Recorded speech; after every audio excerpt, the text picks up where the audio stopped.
And we're live. Hi. Hello, I'm Robert Zubrin. I'm president of the Mars Society, and I'm the author of the book, The Case for Mars.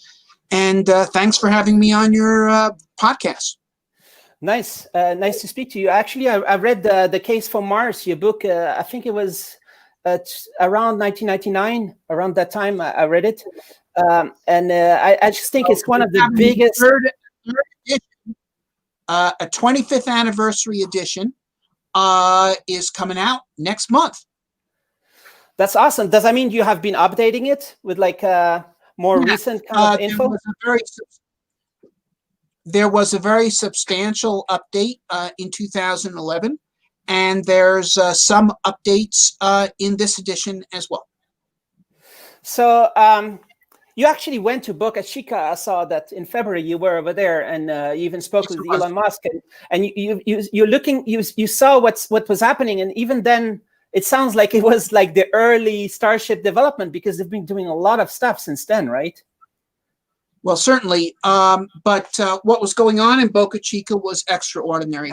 They weren't just building a ship; they were building a shipyard, and you know, Elon's vision is to out at a rate of, you know, well, he wants to produce them at a rate of one a day. But if he produces them at a rate of, you know, right now they are in fact producing them at almost a rate of one a month. And I think before long they will be producing them at a rate of one a week.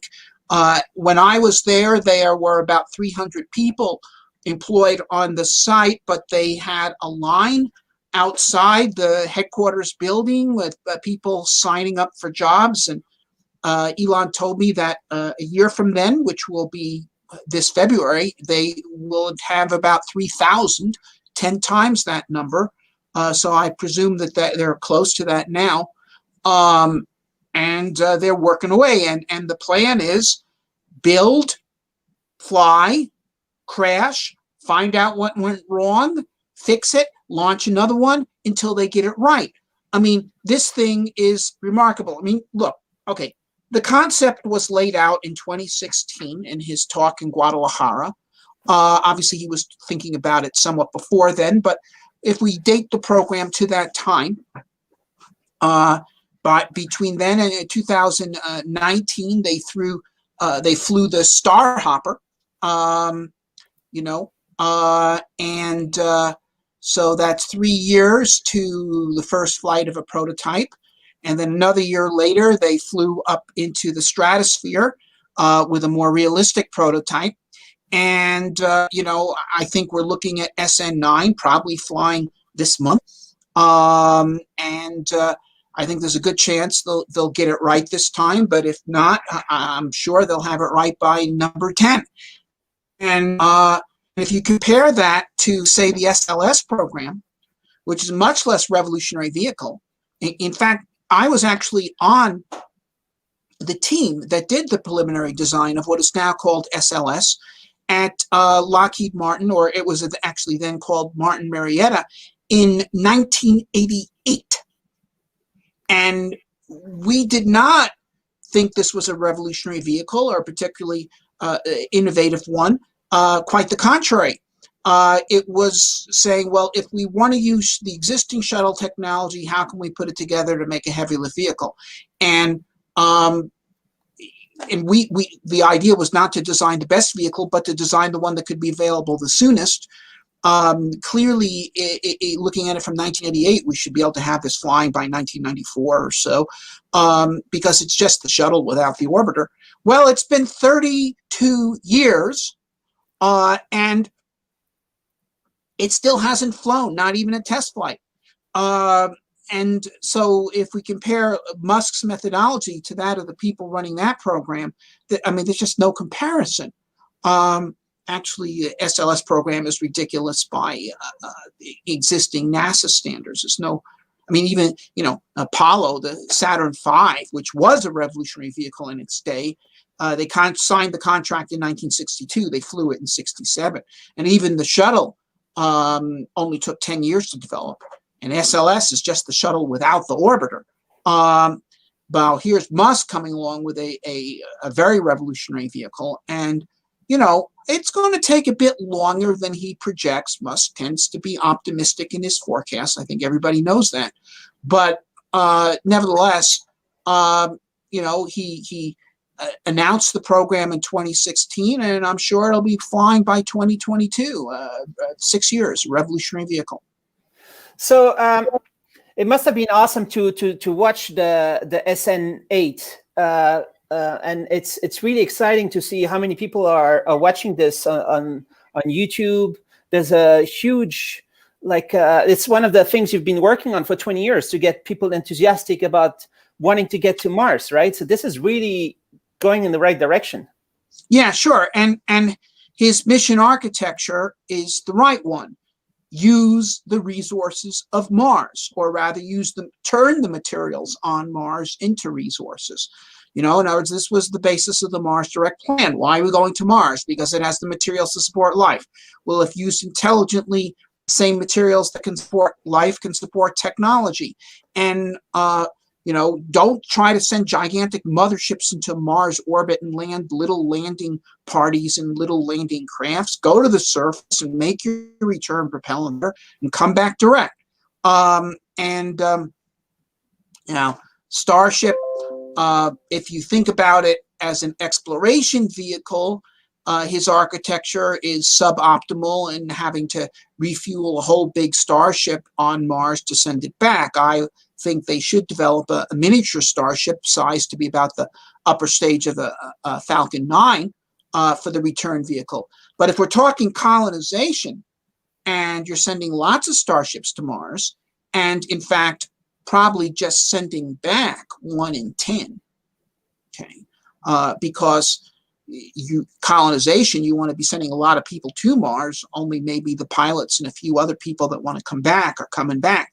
And if you get a Starship on Mars, leave it there, especially if you're mass producing them anyway on Earth.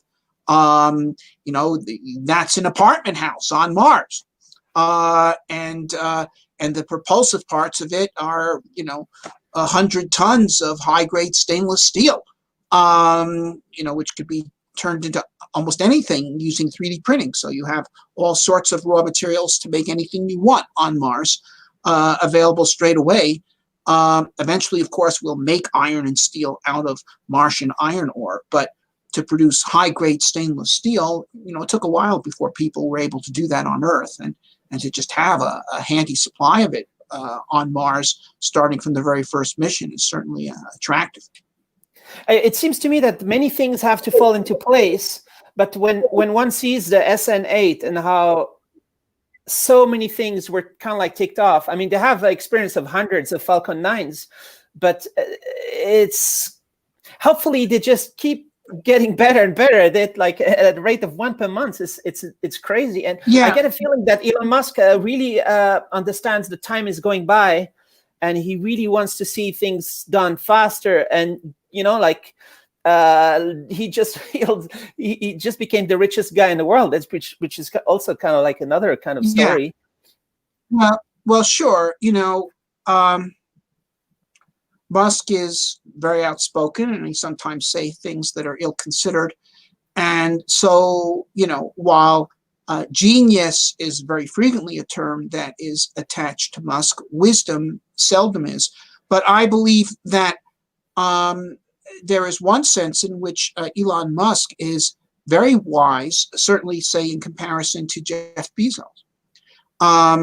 Very wise, which is the core of wisdom is understanding that you're not going to live forever.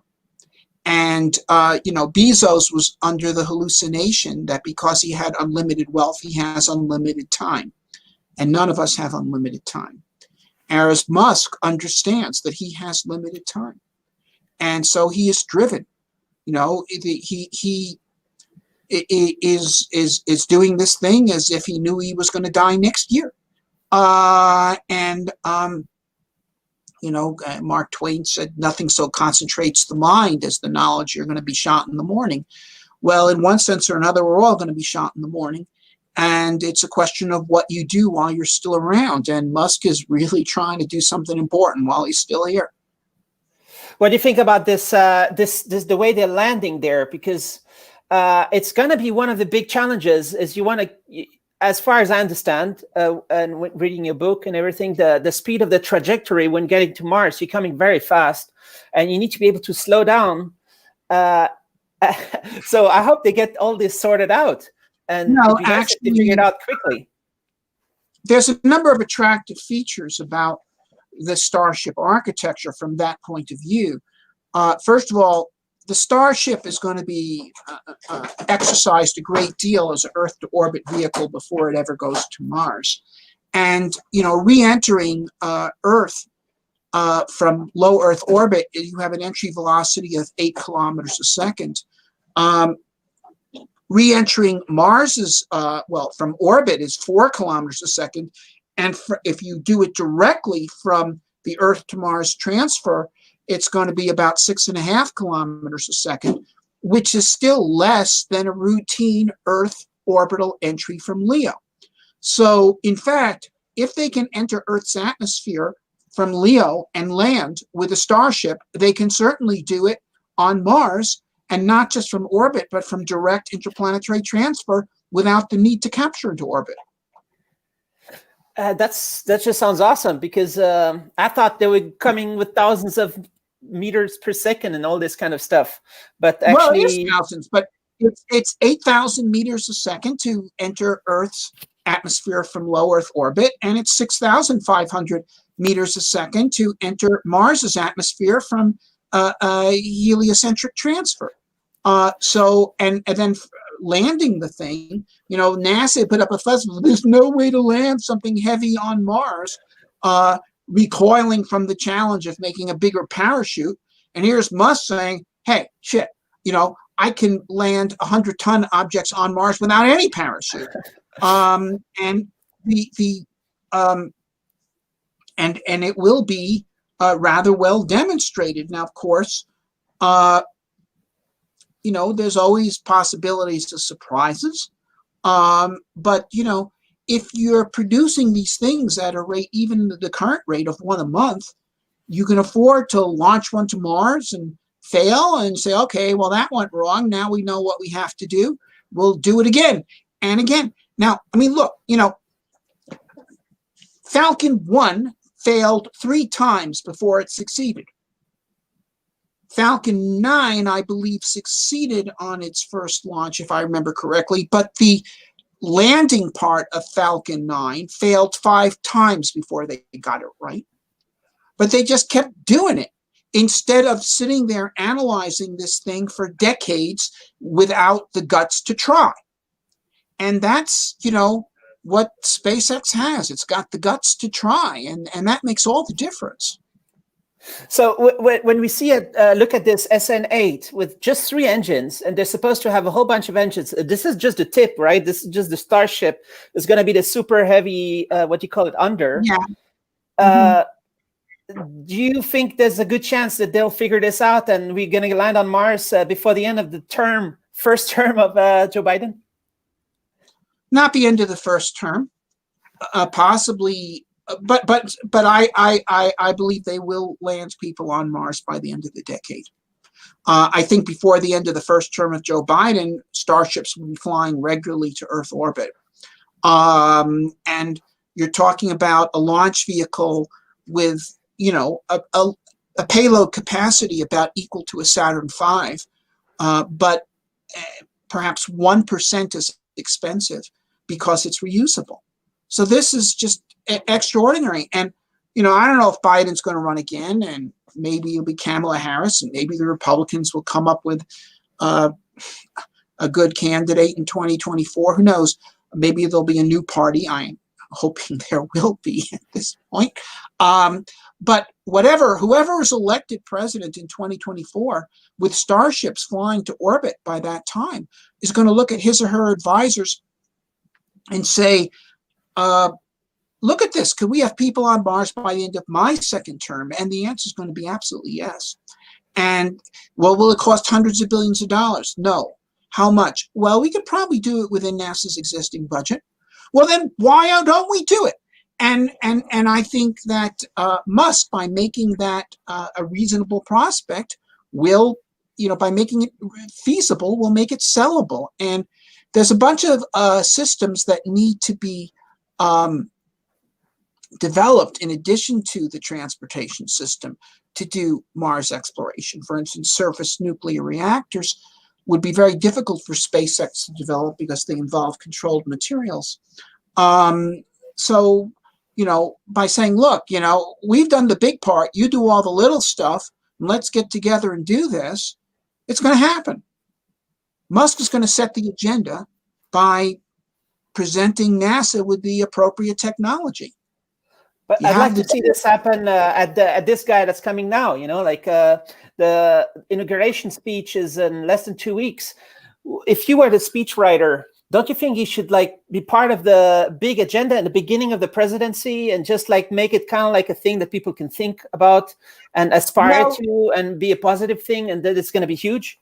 Sure. Don't you think they should do it? Yes. Look, this is one of those things where the achievement of economical space launch is one of those things. They said it couldn't be done. They laughed at Christopher Columbus, and they laughed at the Wright brothers, and they laughed at Elon Musk, and here we go.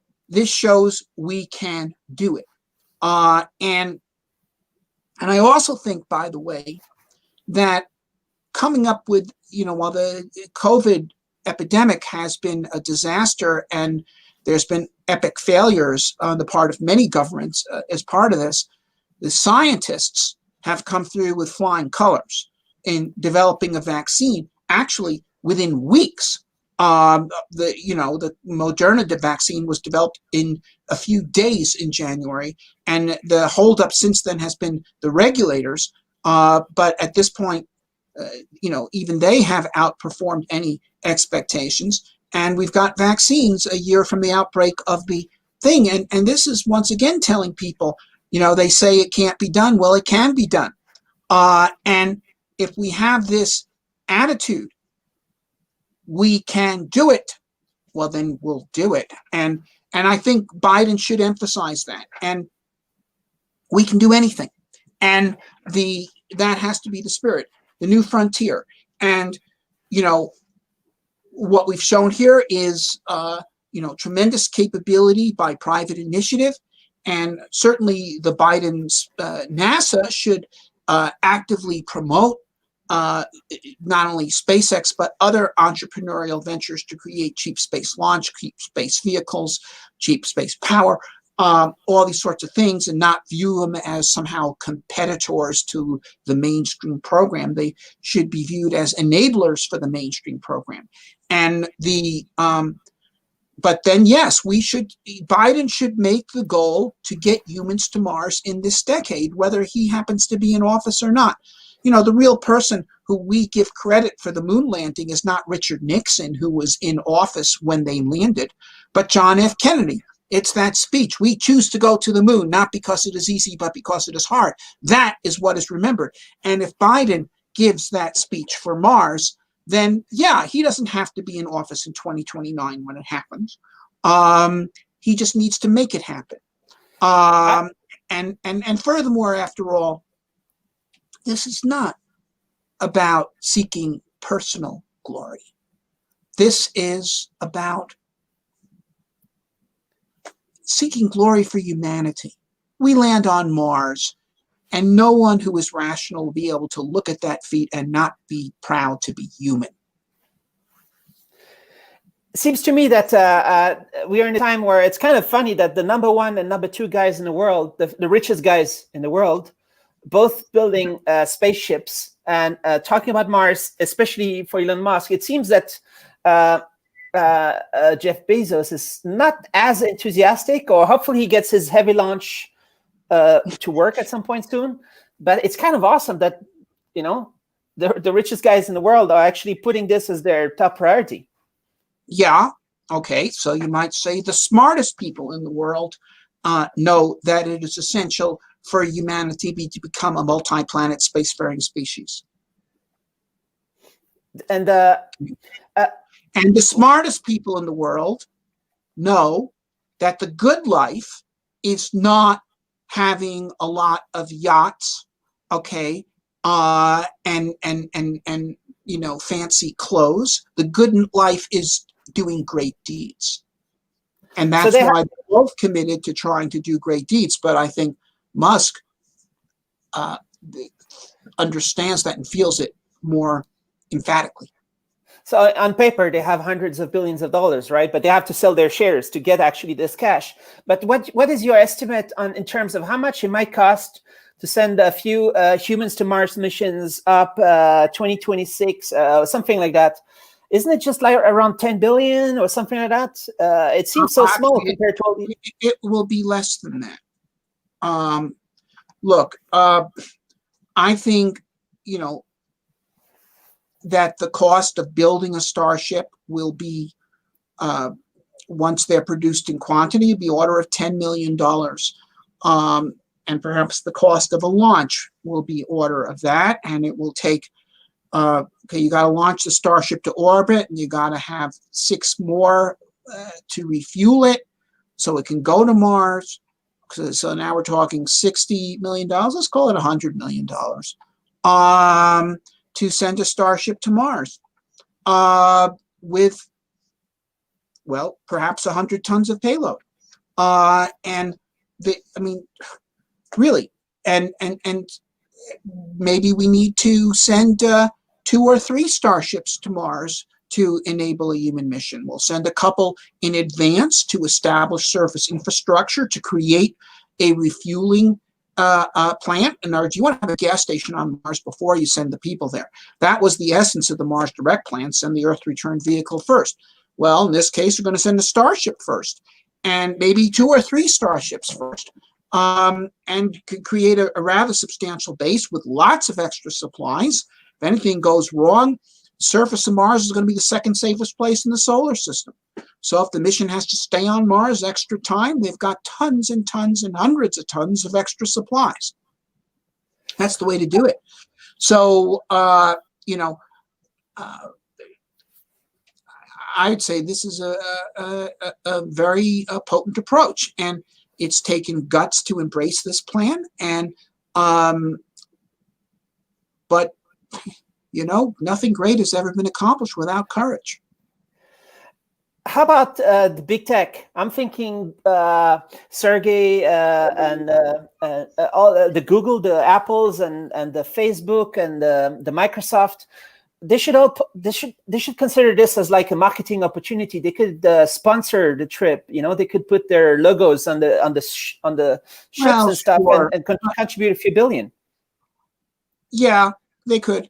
But look, no, you're not going to justify this mission based on the advertising potential.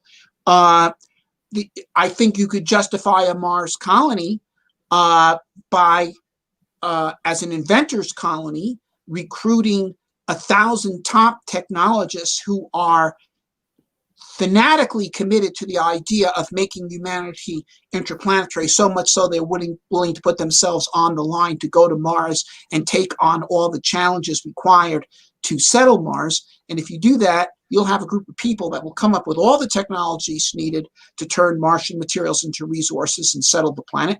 And a lot of those technologies will be things that could be used on Earth. You could patent them. You can make a lot of money with that. I think that's how a Martian colony is going to become self-supporting. It will become self-supporting as an exporter of intellectual property, not advertising revenues from putting your logo on the fin. And I think ultimately, and we talked about this, Musk and I, he agrees that intellectual property will be what Mars exports. And perhaps he'll be able to convince some of these other Silicon Valley moguls to come in with him on this as a venture. But I mean, really, this guy's now worth $180 billion.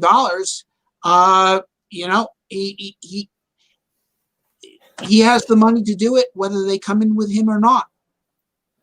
Yeah, he could maybe sell a few shares and send up a few Starships. Like the big trend is to talk about recycling and renewables. And when you send humans to Mars, you have to be very careful with your resources, and you have to recycle them. And maybe that's relevant. Kind of like you might create the most efficient solar power, the most efficient water recycling, the most efficient all these things, right? Maybe there's a lot of money there. Efficient automated greenhouses, also genetically modified crops to make them super productive and super nutritious. Robotic technology, artificial intelligence technology, to deal with the labor shortage that a Martian colony is going to have.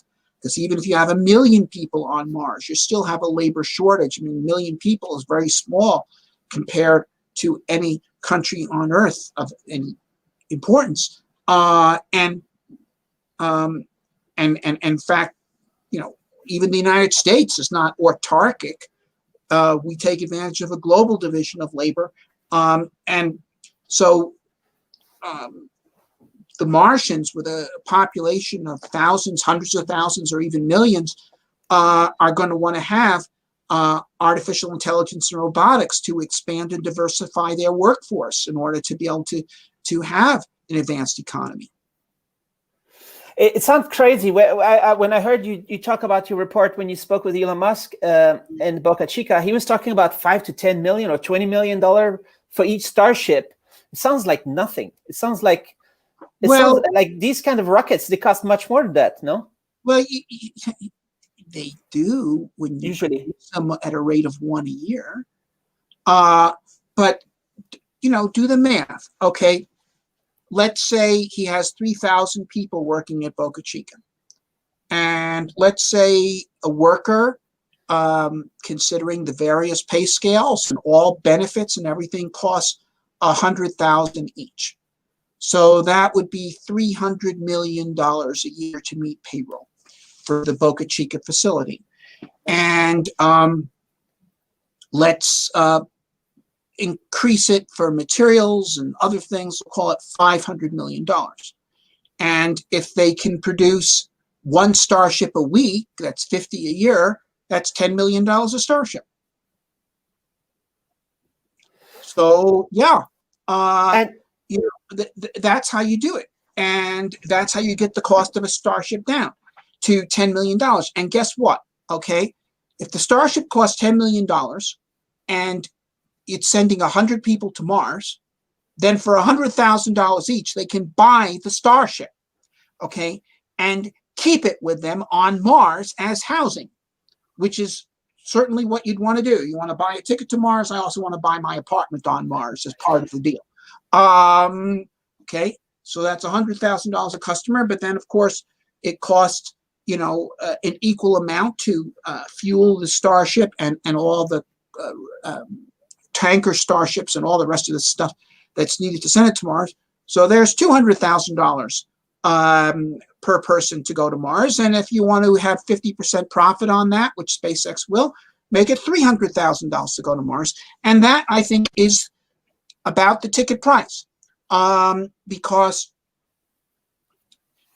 actually that's very comparable in real terms to the cost of being a colonist to America in the 1600s. That is, to go to America in the 1600s, English colonists, if they were a person with some property, would have to sell their farm. So that's sort of the equivalent of $300,000 today, selling your house and so forth, or to commit 7 years' work, which, say, at $50,000 a year, would be $350,000 today. So that is the price range of what either middle-class people, if they have to really go somewhere, they can mobilize capital on that scale by selling their house, and working-class people can commit a certain amount of labor to meet that goal. And if you can sell tickets to Mars, more or less in that price range, you can colonize Mars. It's like 4 or 5 Teslas. That's it. What do you think about this? As far as I heard, one of the interviews with Elon Musk, he talks about one of the best decisions he made was to choose this material, right? They're doing the Starships with stainless steel. It seems like they're just like assembling them like you would assemble like anything. It seems that it's affordable. Yeah. Well, I think I think it is a good decision. It's not the highest performance material. It's heavier than graphite structures. But by sticking with a material that is well understood, widely available, easy to work with, machinists all understand it, welders all understand it. And furthermore, when you get it to Mars, you can rework it. Stainless steel is, well, of course, there's also carbon steel, but steel is, the basic material of our civilization. Nuts and bolts, and all sorts of things are made out of steel. Now, you can be jazzier, bicycles used to be made out of steel. The cheaper ones still are. The more high-performing bicycles are made out of aluminum or carbon, but you can still make a good bicycle out of steel if you want to. So there's any number of things, and so you send a steel starship to Mars. If you leave it on Mars, the habitation part is housing, and the propulsion parts are raw materials to be used to make anything the Martians need to be made. There's one question from the chat talking about stainless is a thin material. Titanium provides superior mechanical properties, but I guess it's more expensive, right? It's more expensive. It's harder to work. No. Look at how many things you have at home that are made out of steel and how many are made out of titanium. Why don't they make automobiles out of titanium? No one would consider that. Or automobile engines. Titanium, sure, if you're making an SR-71 and you want to have a supersonic airplane, it's going to be heated up to very high temperatures by air friction, and you want to have the highest possible strength to weight. But you see, this is the point. Musk didn't go for the highest performing material. He went for the most practical material. Is it going to be powerful enough? There's a question asking, is it going to shield enough on the trip to Mars? Well, is he talking about shielding against cosmic radiation? It won't shield against cosmic radiation. Neither does the space station shield against cosmic radiation.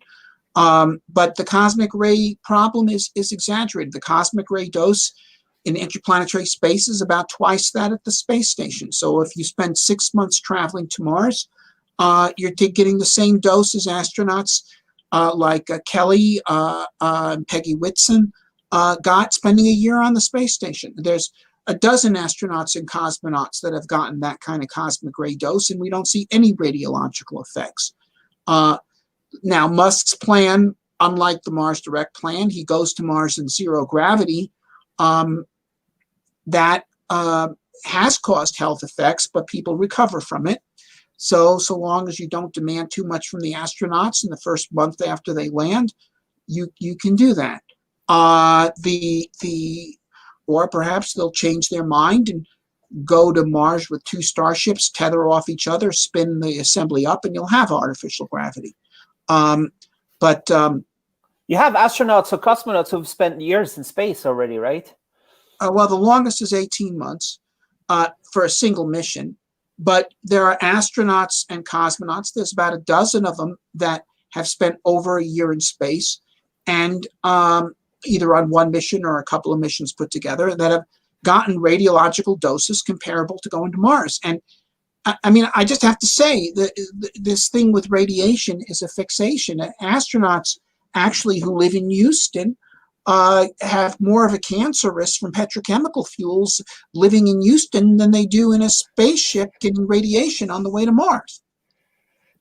Yeah, people are wondering. People are living in very polluted cities all around the world. That's right. So people should go to Mars for their health. One of the things that I heard you say is that maybe there will be a lot of money in doing travel, like in an hour or in half an hour, you could travel to Tokyo or something like that, right? But isn't there like a risk that it might do some noise, because it's kind of like noisy when it lands and takes off? That's right. So the Starship, if you want to use the current design with the vertical landing, you would want to land on offshore platforms. So this would not be for everywhere, but a great many cities in the world are on the coast. And,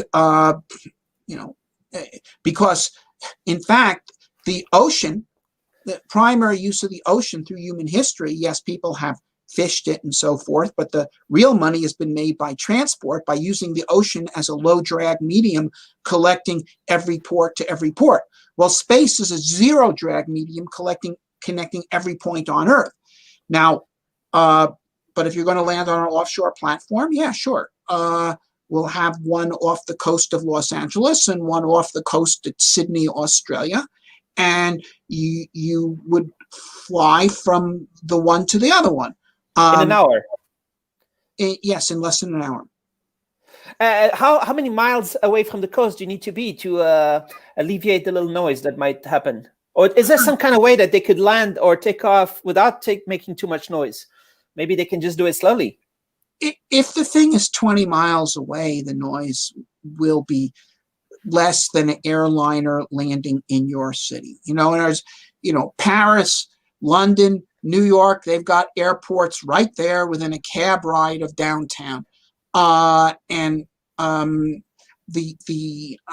Starship 20 miles away will be less noise than the airliners are to Paris or London. I think actually some cities would consider this as being like entertainment, like cities like Dubai or Las Vegas. They'd be totally like, they should have a trip from one to the other in 1 hour, and people will be like enjoying this like as part of the entertainment. Well, maybe, although, there was a time when seeing an airplane was a sight to see, and now, of course, it's routine. So I think eventually seeing rockets fly will be like seeing airplanes fly today. It'll just be something that people accept. And so at the Mars Society, you've been it's been going on for 22 years, right? The Mars Society. Mm-hmm. Is this one of the projects you have been working on, the research station? Yes. Now, what you're seeing in this picture is both the Mars Desert Research Station itself, where we do simulated Mars missions in the desert here in Utah.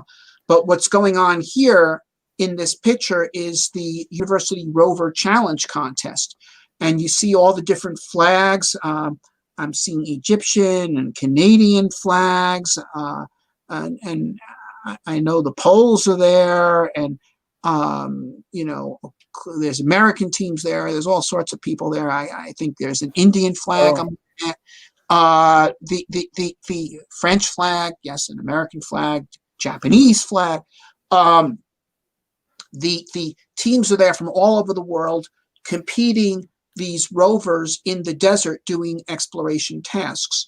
And each year we get, we get about 100 teams enter the contest, and 30 or so are selected, sufficiently qualified to be invited to come to Utah and actually compete their rovers there. And so there's literally thousands of young engineers are participating in this every year. And we started doing these contests around 2006. So I would say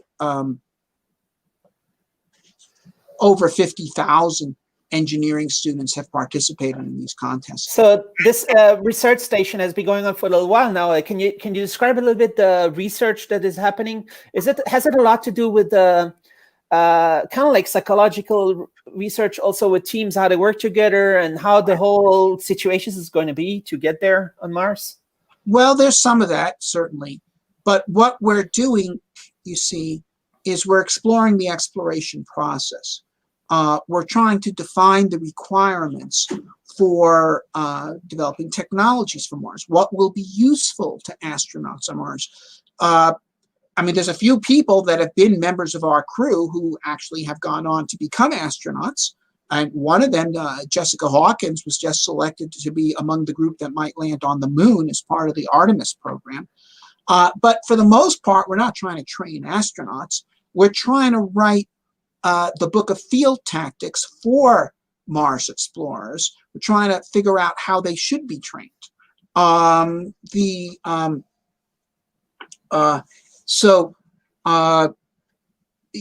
You know, in other words, what's the way to do it? This is, so we send a group of usually crew 6 or so to the station, which is about the size of an initial Mars exploration crew, and assign them to conduct a sustained program of field exploration while operating under as many Mars mission constraints as we can impose on them within the limits of our resources. And they try to do as much science as they can under those constraints. And how long do they stay? Well, the typical mission is 2 weeks, but we've gone as long as 3 months. And so, yes, I mean, you could do, I mean, there's a number of other programs that have spun out of ours. For instance, some of the people who participated in a program went on to establish another station in Hawaii, and they typically do longer missions, 6-month missions or so, or even 1-year missions. But the longer your missions, the fewer missions you can have. And so if you want to get statistics on what, for instance, are the best types of crew members, you want to have a lot of missions, because the results that happen in any given crew can be largely dependent on particular personalities. You know, we've had all men crew, all women crews, mixed crews in every proportion. We've had international crews. We've had national crews from various different nations. You know, we've had all sorts of things. You know, basically, I'll tell you, almost any of those things can work or can fail, depending upon the type of people you choose. And if I was to make a generalization, I would say the kind of people you want to choose are the kind of people you'd want to go on an expedition with, the kind of people you'd want to go camping with. You want people who've got a sense of humor, who can, you know, laugh at setbacks instead of getting all grouchy and gripey about it, and who are, you know, not just capable, but helpful, and not hyper competitive, not trying to show up other people. So a lot of, for instance, the Apollo lunar mission crews would not be optimal to send to Mars, because they were, you know, ace test pilots, hyper competitive people. And I've known a number of them, and many of them hate their former crew members for various reasons that have to do with preferences and who got to land first. And though you can't build a Mars crew out of those kinds of people, they succeed in Apollo because they're disciplined personalities and they could suck it up for the week of an Apollo mission. But this is a team sport. And if I was going to select a Mars crew, what I would do is I'd build like 3 stations, as high fidelity as possible, put them in polar deserts. We have an Arctic station of our own, but put them in 3 different Arctic stations, 3 good crews, separate from each other, not in contact, but tasked each of them to do a sustained program of field exploration in an Arctic polar desert for, say, 6 months, and see which team does the best. And that's the team you send to Mars. And then the Mars Society, you've been having 23 annual conventions so far. So only the latest one has been online only because of the strange world we live in. But otherwise, there's a lot of conventions. So can you describe a little bit? That's a lot of people coming. And what do all these people do? Do they work in this field, or are they enthusiasts, or both? Well, we include both professionals and enthusiasts and students and all kinds of people and artists. And, you know, I mean, it's going to take a lot to create a new branch of human civilization. It takes pilots, it takes poets, and all sorts of architects and engineers and mechanics and farmers, and, you know, community orchestra leaders. And no, I mean, it takes all kinds of people, and it's going to take all kinds of people. And I'm very proud that in the Mars Society we have all kinds of people. and they come to our conferences. Now, until this year, all the conferences were in person, and typically between 300 and 1,000 people, depending. And we have a lot of talks, a lot of plenary talks from distinguished speakers. We have a lot of talks from a lot of people of every stripe, because we are pretty democratic in providing a chance for people to present their papers. We do eliminate people who I regard as off base completely, but we accept both, professionals who, have done work on a new kind of space nuclear reactor, and we accept people who have ideas on, what kind of political system there should be on Mars, or, how ballet is an analog for zero gravity. I mean, so we have both the hardcore professionals and designing instruments and technologies for the next Mars rover, and we have people who are more visionary in what they're looking at. And now this year, because of the epidemic, we did our conference online. It was an international teleconvention, and it was tremendously successful. Over 10,000 people registered for it, and several million have seen at least one talk, because we've posted all the talks on YouTube, including, for example, I did an interview with Elon Musk, and that is still available on YouTube. So if people want to see that, they can go and watch the interview. Yeah, that was awesome. And also with your colleague, what's his name, who's also asking some of the questions from the public. And this is Jim Burke. Yes, Jim Burke. Actually, Elon Musk was a member, one of the early members of since the beginning, like 22 years ago, kind of. Well, no, not from the beginning, but he was a member. In fact, he was a member of our board in 2001. That's quite early, huh? And then he was involved early, but not at the very beginning. So are you seeing like the enthusiasm just growing and growing, and more people are joining? Because maybe when your book came out 25 years ago, it was kind of 25 years after 1969, kind of, right? So it's been another 25 years, and already the feeling I get from the case for Mars is that it's a lot to do with what are we waiting for? It's so much time is going past and stuff. So what's your feeling about it being like 25 more years? But it seems that now something really might be happening in a nice way thanks to this thing. Well, Victor Hugo said, nothing can stop an idea whose time has come. And that is true, provided the idea has messengers. Okay.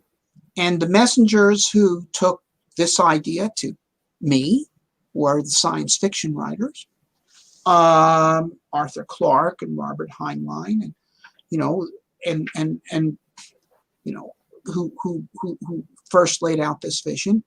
And the Mars Society has picked up the ball of spreading this vision. And I think we had a significant role. I know my book, The Case for Mars, had a significant role in recruiting Elon Musk to, make this his calling. Jeff Bezos, I think, was actually recruited by the writings of Gerard O'Neill, The High Frontier. So I was not involved in that, but by spreading this idea, the idea will prevail if it can recruit to its banner the forces required to realize its victory. And that's what we're doing. The Mars Society does three things. One is spread the vision. The second is political work. And the third is projects like the Desert Station and the Rover Challenge. But I think that while it's the least quantifiable, the most effective thing we've done is simply spread the vision. Okay? We spread the vision, and then people can do things within the context of the Mars Society, or they can do things outside of the Mars Society. I don't care, just so long as they do them. So we helped recruit Elon Musk, and we're helping to recruit well, certainly a lot of people at SpaceX are members or former members of the Mars Society. When I went to Boca Chica, a lot of them came up to me and told me, oh, I read the case for Mars 10 years ago, 20, whatever. And but beyond SpaceX, there's people starting endeavors, entrepreneurial space companies. I went to China and I watched a launch of a company called Link Space, and the engineering team there had all read the case for Mars in Chinese, and and came up to me with copies to autograph. And I would say, by the way, of course, that the more these people do, the more they spread the vision, because certainly Musk is doing a terrific job at spreading the vision through his actions. And I think these people at Link Space who are trying to create a vehicle kind of like a Falcon 9, and it's a quality group, I think they'll probably succeed. So, Musk is smart to be advancing his technology and not being satisfied with his Falcons, which are far and away the most economical launch vehicles today, because 2 years from now, there will be competing vehicles comparable to the Falcons. So he's got to have the next thing if he wants to stay ahead. And that's exactly what he's doing. So, of course, competition is great, but Elon Musk is from South Africa, right? He came through Canada and stuff like that. And there's a lot of talk when the US companies don't want to share all this stuff. They don't want to have foreign employees. And there's, I'm going to speculate here, some political stuff, right? China is some kind of trade war, especially because of the last policies. But maybe now there should be some kind of reconciliation and maybe some kind of way to export this technology to the Chinese. Maybe the Chinese want to put their satellites on Elon Musk rockets. Maybe they even want to have a launch site in China and, pay 100 billion or whatever it is and just like collaborate. Because to get to Mars the best way, we have to collaborate maybe, all the different places. I think, an Olympic type competition can be more productive than just everyone get together. I can imagine if they had the Olympics and everyone got together and said, okay, we'll give France the high jump and China can have the ice skating and the Americans can take the marathon. No, I mean, that'd be ridiculous, and it would not it would not be interesting, and nor would it provoke excellence among the athletes themselves. I think, the US-Soviet space race in the 1960s was tremendously productive, both of science and engineering, but also, I have to say, of goodwill. Because, I was actually in Leningrad when we landed on the moon. And because as a kid, I was a chess player. And all the Russians I knew, they came up to me, Molody, they thought it was great. And the leaders might have been having kittens, but the people, we had excelled in a sport that they appreciated. And sure, they would have been over the moon, literally, had Russians done it, but still, they did not regard this as something hateful. They regarded it as something wonderful and it's something where they could appreciate. There's a lot of different stereotypes about Americans in the world, and some are negative. But one of the positive ones is American inventors. And this goes back to Benjamin Franklin and Thomas Edison and the Wright brothers. And that's the America they saw. But, there are other countries that have the inventive spirit too, and let them show it off. And maybe we can get to appreciate each other more. Okay, so there can be healthy competition. And if I may take another little question, I think you maybe it could be like a side, side benefit of this mission to Mars is that we're going to also have the technology to get to the moon back. And are you going to have a holiday on the moon? Well, look, if you can go to Mars, you can go to the moon. Not that the systems are identical, they're not. But certainly a lot of the systems you use to go to Mars can be used to help get you to the moon. And the extra systems you need to go to the moon wouldn't be that hard for anyone who can go to Mars to develop. I don't think we need a moon base in order to go to Mars. That's fiction. And it's a harmful fiction if it's used to delay going to Mars or to impose a requirement on Mars missions that they use the moon base in order to make it appear necessary for the Mars mission. They are separate objectives. But look, we become a spacefaring species. We have to do all sorts of things in space. We'll have gigantic space telescopes. We'll make enormous discoveries about physics and the origin of the universe. We don't have to do that in order to go to Mars. But if we're the kinds of people who can go to Mars, we're also the kinds of people who can do that. Find more exoplanets. We need to find other civilizations over there. We're going to find them, right? Yeah, and not only we're going to find exoplanets, but I believe before this decade is out, we will have space telescopes able to detect oxygen in the atmosphere of exoplanets. And that's very important because oxygen is a signature for life.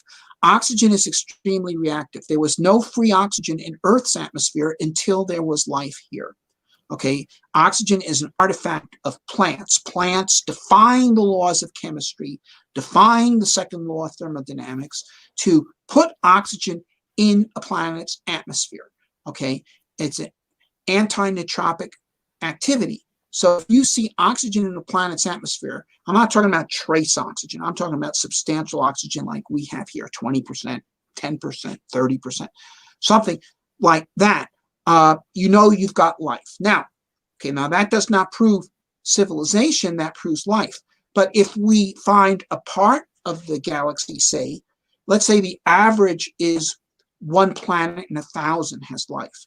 But if there's one part of the galaxy where 1 planet in 10 has life, that means that life is spreading from one planet to another. That means there are civilizations there capable of terraforming planets.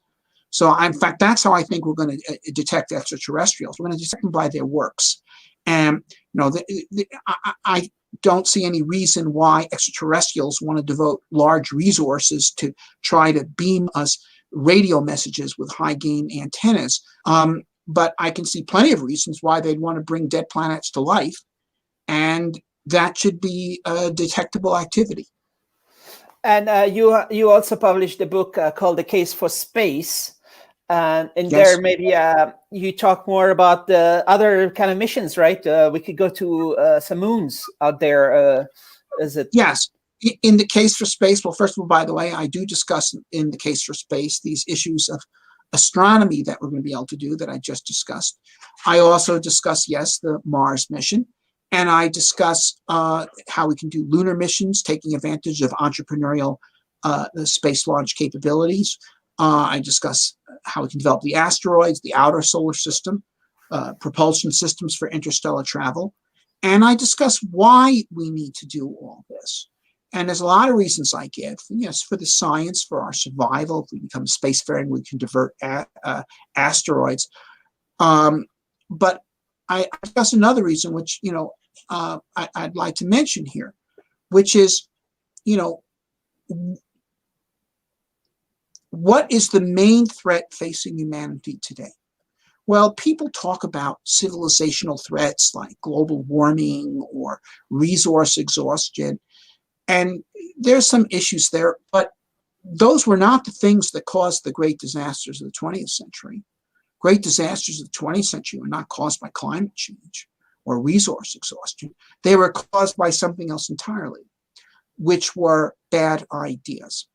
And in particular, one bad idea in a variety of forms. And what that bad idea is the idea that there isn't enough for everybody.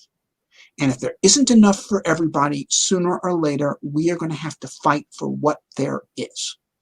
And this is the idea that is the ultimate cause of both world wars, okay, and of a lot of other horrors, the Holocaust, the Holodomor, you name it.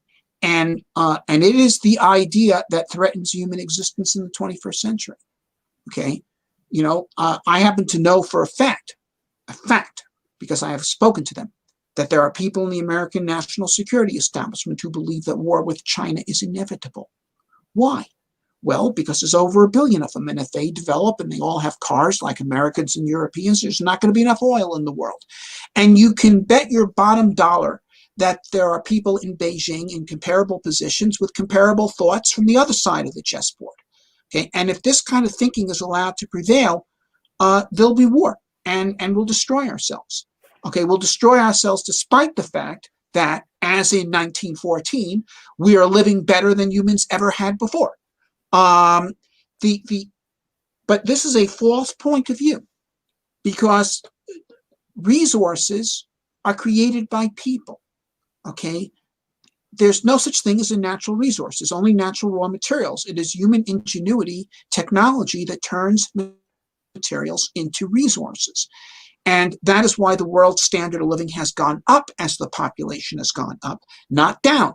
Okay, but nevertheless, despite the fact that if you look at history, this thesis that resources are becoming scarcer with population, even though it's counterfactual, appears to be intuitive that this must be true. But if we can go to Mars, okay, and by we, I'm talking about the human race. Okay, we go to Mars. We establish new branches of human civilization. We take a place that right now offers nothing and turn it into a home for new branches, vibrant branches, inventive branches of human civilization. Okay, if we do this, then people will come to understand that the true human condition is not one of nations in a struggle for resources over limited resources, as the Nazis claimed, but it is one of a family of nations, a rather disorderly family to be sure, but nevertheless, family of nations making diverse contributions to a common project of expanding the human prospect, expanding it, visibly expanding it, making that clear, proving that point. It's not that we're going to get oil from Mars. We're not going to get oil from Mars. Okay, but what we're going to get from Mars is understanding. An understanding of who and what we are and what we can do. And it is not true that there's only so much to go around on Earth, because the Earth comes with an infinite sky and we can make it wide open. So when you talk about, maybe it's a little bit on a tangent, but when you talk about intellectual property, the intellect is free, and maybe knowledge should be free, kind of, and maybe there's a problem of manufactured scarcity, you know, like when the system that we have wants to have scarcity a little bit. Maybe that's the issue, but maybe this is going to change with the corona now, when all the different governments have, like, people are out of work. They need to find a UBI or some other kind of, I don't know if that's related, but maybe there's something in the direction. No. The laborer is worthy of his hire, and people who make inventions are worthy of being paid for it. And if you don't pay them for it, you're not going to get inventions. But that said, if you're talking about the coronavirus vaccines, I think the governments should give the drug companies that invented the vaccines a nice, hefty payment for their fine work, but then make them public domain, yes, so that they can be produced as rapidly and widely as possible. So yeah, no, we shouldn't expropriate the vaccine intellectual property. We should pay for it, and then we should exploit it to the max. And the U.S. patent system, which was thought of by Alexander Hamilton, has been an enormous engine for progress because it does two things. One is it requires the inventor to publish the invention, okay, so it's not a secret, but then gives them the rights to profit from it for 18 years. So you've made the invention, you can profit from it, you got 18 years to do that, but after that, everybody's going to have it because you have published it. And that's how it has worked. You know, there are some inventions like COVID vaccines that need to be put into general use faster than 18 years. So fine, have the government buy it. And, you know, give Pfizer a 300% profit for their fine work, but then let everybody have the stuff. And I mean, sorry to get into like some other topics that I think we didn't cover, but when you did this presentation and you're talking about the different strategies of, like, you call it Mars Direct 2.0, right? Yeah. And because the Mars Direct 1.0 was one way, and now you kind of like basing it on top of the Starship potential? Right. And it was basically looking, if I had starships available, how would I do the Mars Direct plan? Because the original Mars Direct plan was based on assuming we'd develop a shuttle-derived heavy-lift vehicle, which was the most obvious way to create a heavy-lift vehicle in 1990.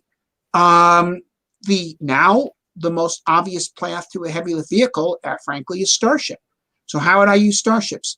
And if I wanted to do a Mars Direct type plan, what my paper, which was presented at the International Astronautical Congress in 2018, I think, what I would do is I'd have a small Starship that I would lift to orbit with the big Starship, and I'd send the small Starships to Mars. Because if you're doing exploration, sending a 100-ton Starship to Mars, you have to refuel that to come home. That's a liability. Now, if we're doing settlement, then different story. Then you can send Starships one way to Mars and send, say, 1 in 10 of them back. And you'd have a sufficient infrastructure on Mars to support making 1,000 tons of propellant for a big Starship instead of 100 tons of propellant for a little Mars Direct ship. But anyway, look, I'm going to have to go soon. So do you have any final questions you'd like to use to wind it up? No, but thank you very much for your time. Thanks for talking about all these things. And people can check out the whole convention on the official Mars Society YouTube. You're very active on the Twitter, and there's a Facebook, and people can join, become members, right, of the Mars Society. Yes, they can. You go to marssociety.org. You can join the Mars Society, or even if you don't want to, pay dues, and you can sign up for our email newsletter and get it for free. And we're going to have another convention. We haven't decided yet whether it's going to be a teleconvention or an in-person convention. I'm leaning towards another teleconvention, even though there's a good chance that we will have suppressed the virus by the fall, because so many more people were able to participate in the teleconvention than in the traditional convention. You didn't have to blow $1,000 between airplanes and hotels and all this. You just log on and there you are. And people participated from every country practically. Probably every convention should be hybrid in the future, right? You have in person, but you have everybody be able to participate remotely. Well, that's a possibility too. But we have to work it out. I need to talk to our internet people to see what they think. But anyway, my guess though is this year, probably another teleconvention. But go to marssociety.org, sign up for our email newsletter, and you will know. And also, if you haven't yet, buy a copy of The Case for Mars. The 25th anniversary edition is coming out next month. It's got a beautiful picture on the cover of a starship taken off from Mars.